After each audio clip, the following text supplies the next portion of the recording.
আসসালামু আলাইকুম বন্ধুরা, কেমন আছেন আপনারা? আশা করি সবাই ভালো আছেন। আলহামদুলিল্লাহ আমিও ভালো আছি। আবার একটি নতুন ভিডিও নিয়ে আপনাদের সঙ্গে চলে এসেছি মিজানুর রহমান আজারির ওয়াজ। আপনারা যারা যারা মিজানুর রহমান আজারির ওয়াজ শুনতে ভালোবাসেন তারা ফুল ভিডিওটি দেখতে থাকেন, আশা করি ভালো লাগবে। কোরআনের প্রতি আমাদের আসলে দায়িত্বটুকুন কি? 7টা দায়িত্ব আছে কোরআনের প্রতি আমাদের, মনোযোগ দিয়ে শুনতে হবে। 1 নম্বর দায়িত্ব হচ্ছে রিসাইটেশন উইথ তারতিল। আল্লাহর কোরআনকে ইচ্ছা মতো তেলাওয়াত করা যায় না।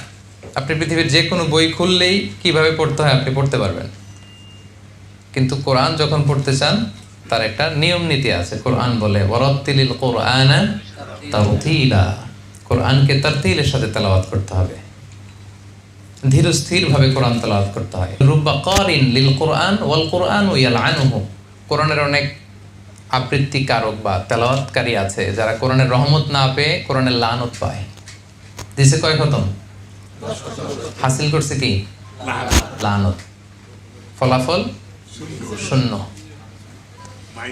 মাইনাস একেবারে। সম্মানিত ভাইরা, এই জন্য ওয়ারাত্তিলিল কোরআনা তারতিলা, মনোযোগ দিয়ে শোনেন, তাড়াহুড়ো করে তেলাওয়াত করবেন না। আমাদের বাংলাদেশে তারাবিরও বেহাল দশা। আমরা গত অনেক বছর বলতে বলতে এখন মানুষের মধ্যে জনপরিসরে কিছুটা সচেতনতা তৈরি হয়েছে। এখন অনেক মসজিদেই ওনারা বলে যে না, আস্তে আস্তে পড়তে হবে। আগে যে আলহামদুলিল্লাহ রাব্বিল আলামিন বলে ওয়ালাদ-দাল্লিন আমিন, এরপরে আবার আরেকটা দিয়ে আল্লাহু আকবার চলে যেত। এই যে প্রতিযোগিতা, তাড়াহুড়ো করার প্রতিযোগিতা না, কোরআন কিন্তু আপনাকে লানত দিবে। ধীর স্থির ভাবে কোরআন তেলাওয়াত করতে হবে। খতম উঠাইতে যে কোরআনকে খতম করা যাবে না। তেলাওয়াতের গুণগত মান আপনাকে নিশ্চিত করতে হবে, সম্মানিত ভাই এবং বোনেরা। এবার আপনি নিজের সাথে মিলান যে আপনি কিভাবে তেলাওয়াত করেন। ধীর স্থির ভাবে আমাদেরকে তেলাওয়াত করতে হবে। এটাকে আরবিতে তারতিল বলা হয়। ওয়ারাত্তিলিল কোরআনা তারতিলা। আপনি তাজবিদ মেনটেন করে, মাখারিজুল হুরুফ মেনটেন করে, সিফাত মেনটেন করে আপনি ধীরস্থির ভাবে পড়বেন, তবেই আপনি প্রতি অক্ষরে কয় নেকি? 10 নেকি। কোরআনের প্রতি অক্ষরের তেলাওয়াতে কয় নেকি বলেন? এটা তখন যখন ওয়ারাত্তিলিল কোরআনা তারতিলা, আপনি যখন তারতিলের সাথে তেলাওয়াত করবেন তখন আপনি এই সওয়াবটা পাবেন। তাহলে ফার্স্ট এন্ড ফরমোস্ট রিমাইন্ডার হচ্ছে তাড়াহুড়ো করে পড়ব না। বিষ্ণু ইসলাম আমাদেরকে ওসিয়ত করেছেন যে তোমরা সুর করে কোরআন পড়বা। তিনি বুখারীর বর্ণনায় ধমকও দিয়েছেন যে লাইসা মিন্না মান লাম ইয়াতাগান্না বিল কোরআন, যে গুনগুনিয়ে নাইস মেলোডি দিয়ে নাইস ভয়েসে কোরআন পড়ে না সে আমার দলভুক্ত নয়। যে সুন্দর ভয়েস দিয়ে সুর করে কোরআন পড়ে না সে আমার দলভুক্ত নয়। কত বড় ওয়ার্নিং দেখছেন? এজন্য সুর করে টেনে টেনে প্রতি আয়াত শেষে থেমে থেমে কোরআন পড়তে রাজি আছেন তো সবাই? 2 number, listening to Quranic recitation. কোরআন তেলাওয়াত শুনতেও হবে। কোরআন তেলাওয়াত শুনতেও হবে, এটা অনেক বড় সওয়াবের কাজ। ওয়া ইযা কুরিআল কুরআনু ফাসতামিউ লাহু ওয়া আনসিতু লাআল্লাকুম তুরহামুন। যখন কোরআনের তেলাওয়াত হয় মনোযোগ দিয়ে শোনো, with attention, with vast concentration. ফাসমাউ বলেন নাই, সিম্পলি শোনো না, ফাসতামিউ। এখানে অক্ষর বেশি। আরবিতে বলে কাসরাতুল মাবানি তাদুল্লু আলা কাসরাতিল মাআনি। যেই শব্দে আরবিতে অক্ষর বেশি ওটার অর্থ বেশি। আল্লাহ বলছেন ফাসতামিউ, মনোযোগ দিয়ে শোনো, লাআল্লাকুম তুরহামুন। ওয়া আনসিতু, চুপ থাকো। কোরআন তেলাওয়াতের সময় কোনো কথা চলবে না, চুপ থাকো। লাআল্লাকুম তুরহামুন, রহমতের বারিধারা নাজিল করবে কে? আল্লাহ। সুবহানাল্লাহ। কোরআন শুনলেও রহমত পাওয়া যায়, সওয়াব হয়। এজন্য বাসায় আওয়াজ করে কোরআন ছেড়ে দিয়ে রাখবেন, গাড়িতে কোরআন ছেড়ে দিয়ে রাখবেন। নাকি গাড়িতে গান ছেড়ে দিয়ে রাখেন? হ্যাঁ, যদি গান ছেড়ে দিয়েও রাখেন আজকে থেকে এটা চেঞ্জ করবেন। আরব শায়েখদের কোরআন তেলাওয়াত এটা আপলোড করে আপনি গাড়িতে শুনবেন। ওই গাড়িতে ইনশাআল্লাহ অ্যাক্সিডেন্ট হবে না ইনশাআল্লাহ বিইذনিল্লাহ। আল্লাহর তেলাওয়াত যখন শুনতেছেন অ্যাক্সিডেন্ট হবে না, আল্লাহ তাআলা হেফাজত করবেন। 3 নাম্বার হচ্ছে teaching and learning the holy Quran. কোরআন শিখা এবং শেখানো। শিখা শেখানো দুইটাই ভালো কাজ। শিখতেও হবে, শেখাইতে হবে। শেখার কোনো শেষ নাই। আমি বাংলাদেশে থাকতে বিভিন্ন জায়গায় কেরাতও পড়তাম, একটু একটু আলোচনাও করতাম। মিশরে যখন গিয়েছি আমাদের কেরাত আলহামদুলিল্লাহ শুদ্ধ ছিল, কিন্তু মিশরের অনেক আরব শায়েখদের কাছে যখন আমরা পড়তাম বলতো এইটা এইভাবে হয় না, এইভাবে, এটা এইভাবে আদায় করতে হবে। তা আপনি কোরআন শোনাবেন, কারণ কোরআন শিখা শেখানো it's a life long process, এটা শেষ নাই। তওবা করেন যারা এখনো কোরআন শিখেন নাই, যে আল্লাহ তুমি এত দামি দামি কথা আমাদের জন্য পাঠাইছো, কি বললা আমি পড়ার সৌভাগ্যটাই অর্জন করলাম না, আমার মতো হতভাগা তো আর কেউ হতে পারে না। সিদ্ধান্ত নেন যে সঠিকভাবে শুদ্ধভাবে কোরআন তেলাওয়াত শিখবেন ইনশাআল্লাহ। বলেন সবাই। এবং এই বয়সে যদি কোরআন শিখেন তার ডাবল সওয়াব। রাসূল সাল্লাল্লাহু আলাইহি ওয়াসাল্লাম বলেন, ওয়াল্লাযী ইয়াকরাউল কুরআন ওয়া ইয়াতাতা'তাউ ফীহি ওয়া হুয়া লাহু শাকুন ফালাহু আজরান। যে কোরআন পড়তে যে ইয়াতাতা'তাউ, এর অর্থ হচ্ছে জিহ্বায় আটকে যায়। পড়তে গেলে বয়স হয়েছে 50, এখন জিহ্বা মোটা হয়ে গেছে, পড়া যায় না, আটকে যায়, এর ডাবল সওয়াব। কোরআন পড়তেছে এই সওয়াব, আর ওই যে আটকে যাচ্ছে ওইটার সওয়াব। সুবহানাল্লাহি ওয়া বিহামদিহি। কত সহজ করে দিয়েছে আল্লাহ।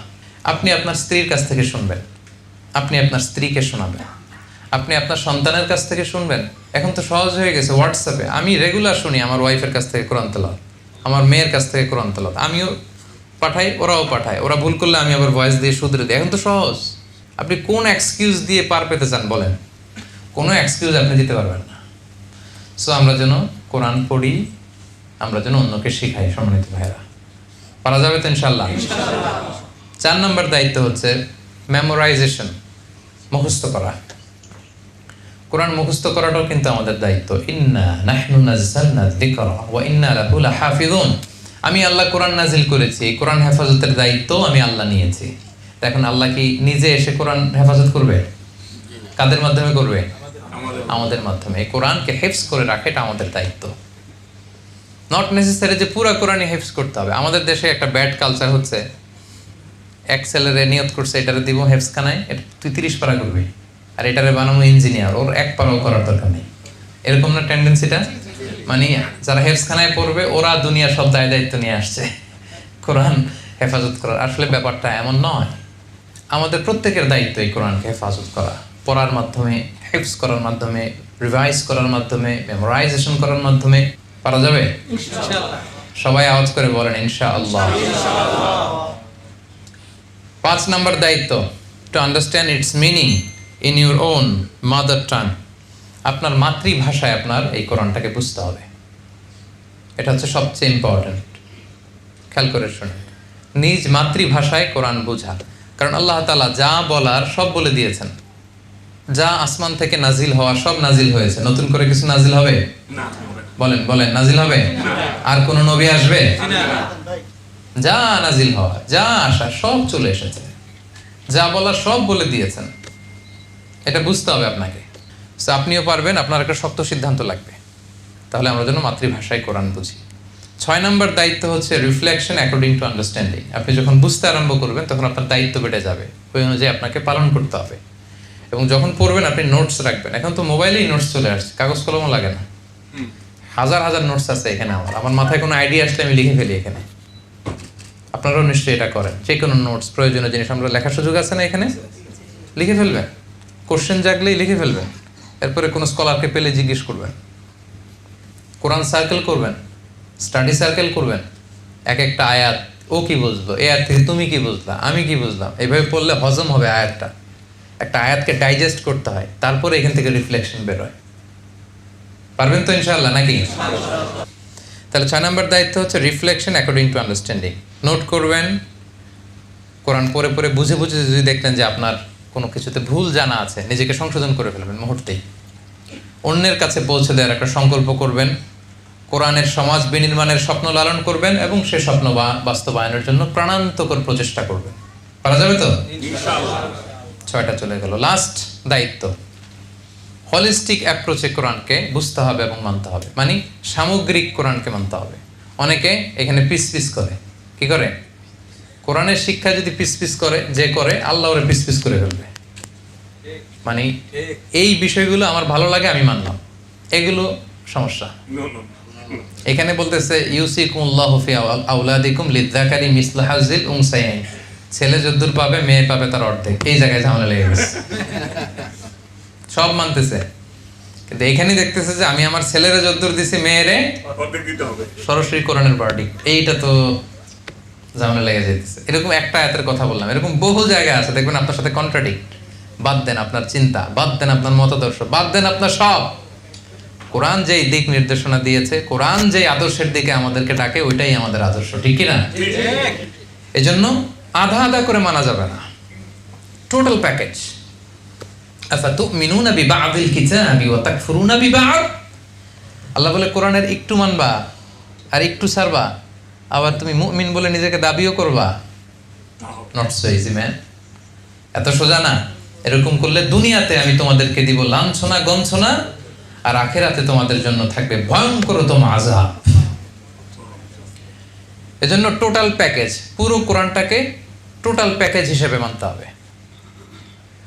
পুরোটা, কিছু মানলাম কিছু ছাড়লাম, যেটা আমার মনের সাথে মিলে ভাল লাগে ওইটা মানলাম, যেটা আমার দলের সাথে মিলে ওইটা মানলাম, যেটা আমার আদর্শের সাথে মিলে শুধু ওইটা মানলাম, যেটা আমার চিন্তা চেতনার সাথে মিলে শুধু ওইটা মানলাম। এইভাবে আপনার মন মতো ভাগ ভাগ করে কোরআন মানা যাবে নাকি? কথা বলেন। হোলিস্টিক অ্যাপ্রোচে পুরো কোরআনের আদর্শটা, পুরো কোরআনের শিক্ষাটা, পুরো কোরআনের লেসন এন্ড রিফ্লেকশন আপনাকে মানতে হবে। এটার মধ্যে কোনো ভাগাভাগি করা চলবে না। এই হচ্ছে 7টা দায়িত্ব। বুঝে পেয়েছেন আপনাদের দায়িত্ব? ভিডিওটি ভালো লাগলে একটি লাইক, কমেন্ট ও শেয়ার করে পাশে থাকবেন বন্ধুরা। যারা যারা শেষ পর্যন্ত ভিডিওটি দেখেছেন তাদের জন্য অনেক অনেক ভালোবাসা থাকলো বন্ধুরা। আর নতুন নতুন ভিডিও পেতে চ্যানেলটিকে সাবস্ক্রাইব করে পাশে থাকবেন বন্ধুরা। ভালো থাকবেন, ধন্যবাদ।